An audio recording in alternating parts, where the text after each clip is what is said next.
तर सोशल मीडियावर काही मैत्रिणींच्या ग्रुप्सचे आपण फोटोज व्हिडिओज बघतो. कानात तोंड, गळ्यात गळे, हातात हात सोशल मीडियावर एकमेकांसाठी करत असतात आय लव्ह यूची बरसात. ज्या ग्रुपला पाहून आपल्याला वाटतं वाह इस ग्रुप की क्या है बात, हे तर हम साथ साथलाही देतील मात. अगदी उडदाच्या पापडाच्या पिठापेक्षाही घट्ट आहे यांची मैत्री.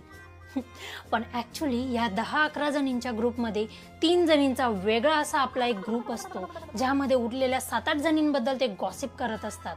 आता उरलेल्या 7-8 जणींपैकी 4-5 जणींचा असा ग्रुप असतो, ज्यामध्ये उरलेल्या 5-6 जणींबद्दल ते गॉसिप करत असतात.